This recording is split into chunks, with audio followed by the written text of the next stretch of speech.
Kemudian sebelum masuk ke kitab kita, saya ingin mengingatkan, karena di masjid ini saya sampaikan, saya khawatir dengan ketinggalan di bagian ini, karena ini skill yang penting.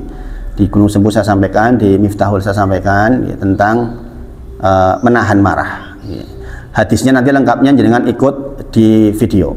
Kalau di Gunung Sempu saya bahas dari awal sampai akhir. Ini bagian akhirnya, yaitu menahan marah. Salah satu skill yang harus kita miliki sebagai seorang muslim adalah menahan marah. Karena ini skill penting. Sekali lagi untuk lengkapnya, catatan lengkapnya di video ya, sudah saya upload nanti. Karena itu kajian di Gunung Sempu dan di Miftahul saya sampaikan. Nah ini jangan saya sampaikan ujungnya gitu. Bahwa menahan marah itu adalah sesuatu di sisi Allah. Jadi sebagaimana jenengan sholat tahajud dapat pahala, jenengan sholat duha dapat pahala, jenengan bersedekah dapat pahala, maka menahan marah itu berpahala besar. Nah, ini harus jenengan pahami. Jadi kalau jenengan bisa sangat bersemangat sholat malam, ketahuilah bersemangatlah untuk menahan marah. Karena ini skill seorang muslim yang harus dipegangi. Marah itu awalnya kegilaan, akhirnya adalah penyesalan. Seorang AKP wis tua 57 tahun nembak AKP 32 tahun.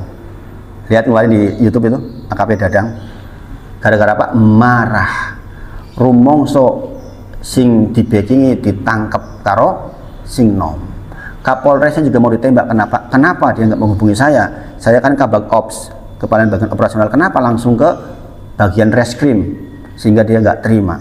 Ketika divonis PTDH, dan lihat tuh waktu sidang itu, karena melakukan kesalahan besar maka diberhentikan dengan tidak hormat. Apa yang dia lakukan? Langsung begitu, gitu kan? Menyesal, ya enggak? Oh, udah 57 tahun tinggal mati, tinggal tunggu mati, tinggal pensiun, kok dadak nembak wong. Bayangin, kayak itu salah satu lulusan yang baik itu Ulil itu. Dia masih muda, karirnya masih panjang, ditembak kepalanya, subhanallah. Gara-gara apa? Tidak punya skill menahan marah. Subhanallah. Jadi akibat tidak punya skill menahan marah, bahayanya itu luar biasa. Bahayanya luar biasa. Nah, untuk kita punya motivasi menahan marah, yang pertama ingat-ingatlah, ini adalah ciri khas orang yang beriman. Yaitu jenengan kan ingin beriman kepada Allah Subhanahu wa taala. Dan menahan marah itu adalah ciri khas orang beriman, karena orang yang beriman itu mudah memberi maaf ketika marah. Jadi kita mati-matian berjuang ngaji sana sini, kan kita ingin disebut sebagai orang beriman kan, yang disebut di dalam Quran surah Ibrahim ayat 27. Yusabitullahu ladina amanu bil qouli sabit fil hayati dunya wa fil akhirah. Allah menjanjikan kepada orang-orang yang beriman untuk punya qouli sabit, kalimat yang sabit, yaitu kalimat la ilaha illallah ketika di dunia dan di akhirat. Di dunia ketika hendak meninggal dunia, ya kan? Lah, ini ada kalimat jelas banget bahwa di antara ciri khas orang beriman, ciri khas yang khasnya orang beriman itu memang dia mampu menahan marahnya dan dia memberi maaf. Dalilnya adalah apa? Quran surah Asy-Syura ayat ke-37. Quran surah Asy-Syura ayat ke-37. Walladzina yajtanibuna kaba'irul ism wal fawahis wa idama ghadibu hum yaghfirun. Jadi orang-orang yang menjauhi kabairul ism, dosa-dosa besar, dan perbuatan-perbuatan keji, wal fawahis, wa idama ghadibu hum yaghfirun, dan orang-orang yang ketika dia marah segera memberi maaf. Jangan tahu kan, orang marah itu kan karena merasa orang lain salah di mata kita, ya enggak? Ya enggak? Maka obatnya bagaimana kita segera memberikan maaf, memberi maaf kepada dia. Kita itu marah karena menganggap orang lain itu menyalahi kita, ya enggak? Maka di dalam Quran surah Asy-Syura 37 ini dikatakan ciri khas orang beriman itu segera memberi maaf. Artinya dia meredakan marahnya dia kan, namanya memberi maaf. Ingatlah, ini ciri khas orang beriman. Maka kalau kita kok belum begitu, berarti kita tidak sedang mempunyai ciri khas orang beriman. Bahaya banget. Wong itu yang kita idam-idamkan, kita belajar begini banyak ya di sini ini agar mendapatkan husnul khotimah. Di antaranya adalah orang-orang yang beriman yang dijanjikan tadi itu loh, ya kan? Kembali ke Quran surah Ibrahim ayat ke-27. Allah menjanjikan kepada orang-orang beriman dengan kalimat yang kokoh, fil hayati dunya wa fil akhirah, di kehidupan dunia dan kehidupan akhirat. Maka kalau ada hal yang menjadi ciri khas orang beriman, ya kita kejar, kan begitu. Sehingga kita punya alasan yang kuat kenapa saya menahan marah. Kenapa sih saya menahan marah? Karena memang Allah memberikan ciri khas untuk orang-orang beriman itu dengan memberikan maaf, yaitu menahan marahnya. Makanya kemarin kita sempat bahas juga bahwa laisa syadidu bisur'ah, bukan orang yang kuat yang menang di dalam gulat. Wa innama syadidu, sementara yang dikatakan kuat adalah orang yang yamliku, orang yang mampu menahan indal ghadab, yang dia mampu menahan marahnya ketika dia tidak menumpahkan ketika dia marah. Kita marah tapi kita nggak tumpah marahnya kita, nah, itu orang kuat. Itu nggak gampang. Saya lagi ngajari diri sendiri sebenarnya, bukan ngajarin jenengan. Saya sendiri kalau ngadepi anak-anak lagi rebel ya ngamuk. Bocah orang sholat apa carry itu, wis. Saya kadang-kadang kalau udah kalau pas lagi pada nggak adzan gitu, amar nggak adzan, atur nggak adzan itu, krungu adzan di masjid, krungu adzan loh orang. Itu biasanya kayak gitu. Ayah kalau sudah musim kayak ngono ki wis ribut. Lah wis komat sing meneng wae gitu. Masjidnya Pak Bambang dengan masjid samping itu berbeda waktu. Jadi kalau di sini sudah komat, di sana baru adzan. Saya berangkat ke belakang karena agak belakangan. Jadi bisa mengkoreksi yang berangkat ke depan. Saya bilang, "Wis komat sing meneng wae." Pegang jepret gitu. Nah, itu diungkapkan, dia marahnya diluapkan. Kadang-kadang begitu saya juga, subhanallah. Wis nganti apal pokoknya. Amar Abdul nganti apal. Jadi sekali lagi, kenapa kita menahan marah? Karena ciri khas orang beriman. Ayo jenengan sekarang ingat-ingat bahwa ketika jenengan ada hal yang buat jenengan marah, ingatlah ciri khas orang beriman itu menahan marah. Quran surah Asy-Syura ayat ke-37. Kemudian yang kedua, dia adalah ciri khas penghuni sorga. Wow, gimana coba? Kita ingin menjadi penduduk sorga, ya kan? Maka ciri khas penduduk sorga itu adalah orang yang dia mampu menahan marahnya, yaitu dia memaafkan orang lain. Wasari'u ila maghfiratin mir rabbikum wa jannah wa jannatin 'arduhas samawati wal ardu uiddat lil muttaqin.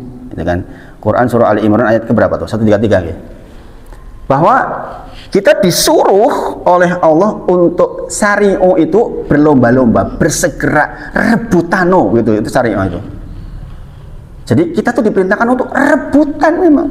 Itulah mengapa kemudian muncul fikih bahwa dalam hal ibadah itu dari ayat ini diantaranya. Nek nengarep ini rebutan. Oh monggo. Monggo itu bukan gitu. Ini salah satunya ini dari kalimat ini. Wasari'u ila maghfiratin min rabbikum wa jannah. Wa jannatun 'arduha as-samawati wal ardu uiddat lil muttaqin. Jadi kita disuruh bersegera. Jangan pernah nggak lihat di YouTube itu orang buka pintu masjid rebutan masuk ke depan, ya enggak? Ya, karena bayangin kalau tahu tentang soft di depan ini, maka katanya rela ditukar dengan seluruh hartanya demi mendapatkan satu kali tempat di depan. Bayangin. Untung ngene jamnya sidik ngarep kabeh. Ora rebutan. Ini ngarep kabeh. Tapi kalau kemudian kejadiannya kebetulan banyak, Pak, jangan sing tua monggo. Bukan begitu dalam ibadah. Dalam ibadah itu tidak rebutan. Ini perintahnya jelas nih. Wasari'u ila maghfiratin min rabbikum wa jannah. Jelas sekali kita diperintahkan untuk bersegera, rebutan gitu kan. Dalam hal seperti itu, dalam hal peribadahan. Dan ini disediakan buat orang-orang yang bertakwa. Alladzina, siapa yang bertakwa? Di ayat berikutnya dikatakan alladzina yunfikuna fis sarai wad dharai wal kadhiminal ghaid wal afina 'anin nas wallahu yuhibbul muhsinin. Jelas banget toh. Di antara ciri yang disebut adalah wal afina 'anin nas. Di antara ciri orang penduduk surga yang dia adalah orang mutakin, yang kita disuruh bersegera di atasnya adalah wal afina 'anin nas. Dia memaafkan orang lain. Memaafkan orang lain artinya apa? Orang kita punya potensi marah sama dia. Kita berhak marah sama dia, tapi kita memaafkan dia. Itu loh. Ini menjadi ciri khas penghuni surga. Bayangin, Allah sebutkan itu ciri khas penghuni surga. Katanya kita pengen ke sana. Ya kan? Disebutkan ciri-ciri orang yang sukses adalah 1, 2, 3, 4, 5. kita ingin sukses, berarti kan kita penuhi unsur-unsur itu, ya enggak? Ini Allah sebutkan secara khusus, jelas banget ciri khas penduduk surga adalah wal afina anin nas. Di samping yang lain, alladzina yunfikuna fis sarra'i wad dharra, orang-orang yang menginfakkan sebagian hartanya pada saat lapang dan pada saat sempit. Karuan nek lapang lagi sempit awake dhewe tetep, itu loh ciri khas penduduk surga. Nek lagi lapang ngono, iya, lagi sempit kok jenengan mengeluarkan, itu loh ciri khas penduduk surga. Maka dikatakan dikatakan yang namanya as-sodaqoh burhan, pendek toh hadisnya, kata Rasulullah, as-sodaqoh burhan, sodakoh itu bukti keimanan. Bayangin, nggak disebut sholat malam bukti keimanan, nggak disebut toh itu, ya kan? Sholat duha bukti, nggak disebut. Tapi as-sodaqoh burhan itu mengerikan tuh. Sodakoh itu yang namanya sodakoh itu bukti keimanan. Wala yajtami'u as-suh wal iman fi qalbi abdin abadan. Tidak pernah akan berkumpul, tidak mungkin berkumpul antara as-suh, pelit, dan iman fi qalbi abdin abadan, di qalbi seorang hamba selamanya. Selamanya. Makanya betul disebutkan sebagai ciri khas penduduk surga. Tentu saja dengan kemampuan kita masing-masing. Bersedekah itu bisa dengan ilmunya, bisa dengan tenaganya, bisa dengan hartanya. Justru dalam kondisi sempit kita bersedekah. Ya, saya ngajar jenengan sekarang itu mudah-mudahan bagian dari sedekah. Saya dalam kondisi sempit. Saya dalam kondisi sangat sempit sesungguhnya secara ekonomi. Saya sebenarnya lebih sering saya bilang sama istri kadang-kadang, lebih wajib mana nih, Mi? Saya segera berusaha dengan meninggalkan dakwah atau berdakwah. Itu jadi bahan diskusi saya sehari-hari itu. Tapi saya mengingat ini, ya, jadi orang yang menginfakkan apa yang Allah titipkan kepadanya dalam kondisi lapang dan dalam kondisi sempit, maka itu ciri khas penduduk surga. Jadi alladzina yunfikuna fis sarai wad dharri wal kadzibinal ghaid, orang-orang yang mengendalikan kemarahannya, kemurkaannya. Jadi, dan orang-orang yang memaafkan kesalahan orang lain. Dikatakan wallahu yuhibbul muhsinin. Allah mencintai orang-orang yang berbuat baik, ihsan. Kita tahu okay, di hadis arba'in nomor 2 ketika kita bicara tentang masalah derajat agama ini adalah Islam, iman, dan ihsan. Ya kan? Islam, iman, dan ihsan. Ihsan adalah derajat yang tertinggi, paling sedikit. Maka kalau dibentuk dalam bentuk lingkaran, okay, lingkaran ihsan itu di paling dalam. Itu dulu sering bikin bangun, okay, bangun lingkaran itu kan, yang ada bangun yang di tengah, kemudian di luarnya. Yang namanya ihsan itu yang di tengah-tengah yang paling sedikit itu loh. Karena orang yang mampu berbuat ihsan itu memang sedikit. Maka dikatakan sebagai ciri khas penduduk. Lagi sempit kok kon sedekah. Kan gitu kebanyakan logikanya, ya enggak? Lagi angel ngurusi dhewe angel kok kon ngurusi sedekah. Nah, ini kan enggak match seolah-olah. Makanya disebut ihsan. Maka dikatakan innallah wallahu yuhibbul, sesungguhnya Allah cinta banget dengan orang-orang yang muhsinin, dan orang-orang yang ihsan. Jadi di sini pendalilannya apa dari ayat ini? Dari ada pada bagian wal afina aninas, dan pada bagian wal kadhiminal ghaid. Itu nggih. Makanya kita punya alasan yang kuat untuk menahan marah. Yang ketiga, nggih, merupakan wasiat Nabi secara berulang. Nah, ini penting banget nggih. Jadi ini kan menceritakan tentang hadis seseorang bertanya kepada Nabi Muhammad SAW minta wasiat, dikatakan la taghdab. Kemudian diulang lagi, ya Rasulullah wasiatkan saya la taghdab. Ya Allah, ya Rasulullah, apa lagi? La taghdab gitu loh. Aja nesu. Ini berulang-ulang. Nah, karena ini adalah wasiat yang berulang, maka mintalah taufik kepada Allah untuk bisa melakukannya. Jadi perhatikan ini kaidah, ini penting ini. Kalau jenengan sering mendengar hadis, yang hadis itu terkait dengan sesuatu yang diulang-ulang oleh Rasulullah dalam jumlah yang banyak, maka mintalah kepada Allah jenengan supaya jenengan bisa melakukan itu. Paham maksudnya? Iya. Paham ya? Jadi kalau ada suatu amalan atau ibadah atau apapun itu yang Rasulullah ulang-ulang, maka mintalah kepada Allah agar kita bisa punya amalan itu. Contohnya menahan marah ini. Makanya ada doanya, Allahumma inni as'aluka, ya Allah saya mohon kepada engkau kalimatul haqq, kalimat yang hak, indal ghadab waridho, ketika saya marah dan ketika saya ridho. Biasanya lagi neswa dasar setan kayak gitu kan.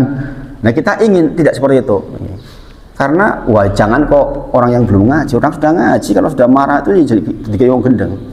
Nggak terkecuali saya gitu. Saya juga kadang-kadang kalau pas lagi marah banget sama anak-anak, kadang-kadang keluar kalimat yang subhanallah, kok ya mentoh mau keluar kayak gitu, itu nyesel gitu, nyesel. Maka jangan sampai terjadi. Nah ini terkait dengan satu hadis dari Nabi Muhammad SAW, bahwa kullu ummati yadkhulul jannah ila man aba, seluruh umatku masuk surga kecuali yang aba, yang tidak mau. Kata-kata aba artinya apa? Enggan, ya. Aba itu artinya enggan. Jadi ingat ya.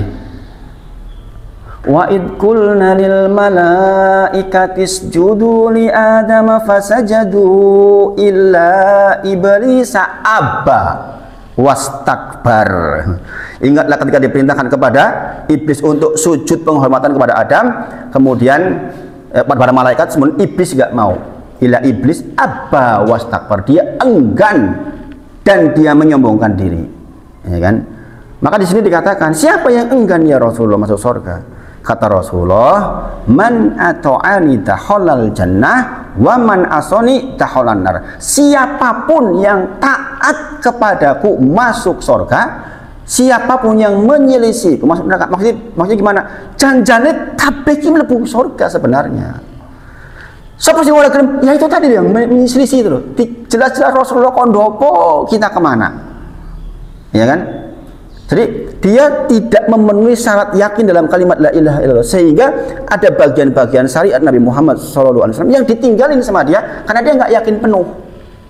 Nah ini yang tidak, berarti dia aba, dia enggan, nggak mau. Nah ada sebuah wasiat berulang dari Nabi Muhammad SAW. Berarti wasiat itu wasiat yang sangat penting, yaitu la taghdab, jangan marah, ya kan? Maka dikatakan beruntung seseorang ketika dia mendapatkan taufik. Sekali lagi saya menyebut taufik, udah pahami, izin dari Allah agar kita termasuk yang di situ, yang bisa benar-benar mengamalkan la taghdab, ya kan? Maka kita minta kepada Allah, ya Allah jadikan saya termasuk orang yang tetap dalam kondisi yang hak, walaupun saya lagi marah maupun ridho. Nah, ini. Atau dari lain, Quran surah Ali Imran 31, ya. Qul in kuntum tuhibbunallaha fattabi'uni yuhibbukumullah wa yaghfir lakum dzunubakum wallahu ghafurur rahim. Katakan kepada orang-orang yang mengklaim dirinya dicintai oleh Allah, orang-orang Yahudi maksudnya, supaya engkau benar-benar menjadi orang yang dicintai oleh Allah, maka ikuti saya. Ikuti saya, maka Allah akan cinta kepada kamu dan Allah akan apa itu? Ikuti saya ya, ikuti Nabi Muhammad maksudnya. Nah di sini Rasulullah memerintahkan la taghdab, ikuti itu maksudnya tuh. Paham ya? Gitu. Jadi jelas, makanya kita kalau bisa melakukan itu berarti kita sedang pada posisi menuju surganya Allah Subhanahu wa taala. Karena apa? Yang taat kepada Nabi Muhammad SAW itu yang punya jatah surga. Man ata'ani dakhalal jannah. Kan jelas itu. Jadi itu.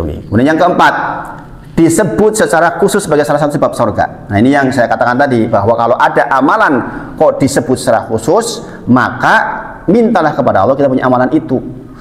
Ketika Abu Darda bertanya kepada Rasulullah tentang suatu amalan, dikatakan la taghdab walakal jannah. Anak TK apa itu? Jangan marah, bagimu surga. Loh, disebut sama Rasulullah itu. Jangan marah ya, masuk surga loh kamu.